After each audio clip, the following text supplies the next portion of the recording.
Hi, Mrs. Keister here with Chapter 8 of Among the Hidden. One cool rainy morning a few weeks later, Luke's family left in such a rush they barely had time to say goodbye. They dashed out the door after breakfast. Matthew and Mark complaining about their packed lunches, Dad calling back, "I'm going to the auction up at Chitletsville, won't be home until supper." Mother hurried back and handed Luke a bag of cracklings and 3 pears and some biscuits from the night before. She muttered, "So you won't get hungry," and gave him a quick kiss on the head. Then she was gone, too. Luke peeked around the stairway door, surveying the chaos of dirty pans and crumb-covered plates left in the kitchen. He knew not to look out as far as the window, but he did, anyway. His heart gave a strange jump when he saw the window was covered. Someone must have pulled the shade the night before to try and keep the kitchen warm, and then forgotten to raise it in the morning. Luke dared to lean out a little further. Yes, the shade was down on the other window, too. For the first time in almost 6 months, he could step out into the kitchen and not worry about being seen. He could run, skip, jump, dance, even on the vast linoleum without fear. He could clean up the kitchen and surprise Mother. He could do anything. He put his right foot out tentatively, not quite daring to put his full weight on it. The floor squeaked. He froze. Nothing happened, but he retreated anyway. He went back up the stairs, crawled along the second-floor hallway to avoid the windows, then climbed the stairs to the attic. He was so disgusted with himself he could taste it. "I'm a coward. I'm a chicken. I deserve to be locked away in the attic forever," ran through his head. "No, no," he countered himself. "I'm cautious. I'm making a plan." He climbed up into the stool on top of the trunk that served as his perch for watching out the back fence. The neighborhood behind his house was fully occupied now. He knew all the families and had come up with names for most of them. The big Carr family had 4 expensive cars sitting in their driveway. The Gold family had all had hair the color of sunshine. The Birdbrain family had set a row of 30 birdhouses along the backyard fence, even though Luke could have told them it was pointless to do that until spring. The house he could see best, right around the Garner's backyard, was occupied by the Sports family. 2 teenage boys lived there, and their deck overflowed with soccer balls, baseball hats, tennis rackets, basketballs, hockey sticks, and an apparatus from games Luke could only guess at. Today he wasn't interested in games. He was interested in seeing the families leave. He had noticed before that all the houses were empty by 9 in the morning, with kids off to school and grown-ups off to work. 3 or 4 of the women didn't seem to have jobs, but they left too, returning late in the afternoon with shopping bags. Today he just had to make sure no one was staying home sick. The Gold family left first, 2 blonde heads in one car, 2 blonde heads in another. The Sports family was next, the boys carrying football pads and helmets, their mother teetering on high heels. Then there was a flurry of cars streaming from every driveway into the still, sparkling new streets.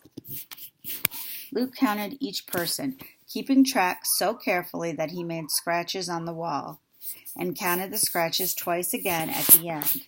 Yes, 28 people gone. He was safe. Luke scrambled down from his chair, his head spinning with plans. First he'd clean up the kitchen, then he'd start some bread for supper. He never made bread before, but he watched Mother a million times.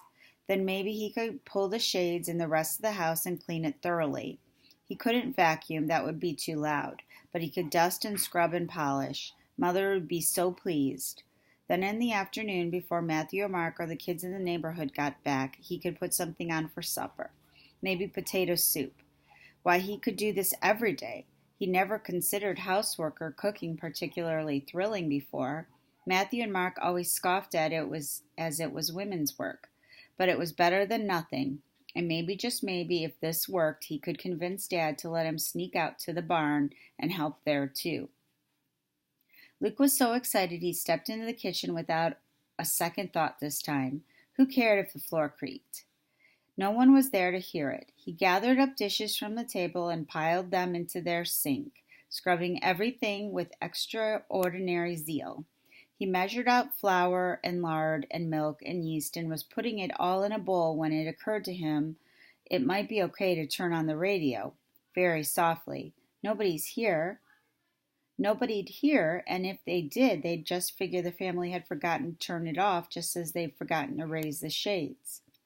The bread was in the oven, and Luke was picking up lint by hand from the living room rug when he heard tires on the gravel driveway. It was 2:00 in the afternoon, too early for the school bus or mother or dad. Luke sprinted up the stairs, hoping whoever it was would just go away. No luck. He heard the side door creaking open. Then Dad exclaimed, "What the?" He was back early. That shouldn't matter, but hiding on the staircase, Luke suddenly felt like the radio was as loud as the entire orchestra. Like the smell of baking bread could still fill 3 counties. "Luke!" Dad yelled. Luke heard his father's hand on the doorknob. He opened the door. "I was just trying to help," Luke blubbered. "I was safe. You left the shades down, so I thought it was okay.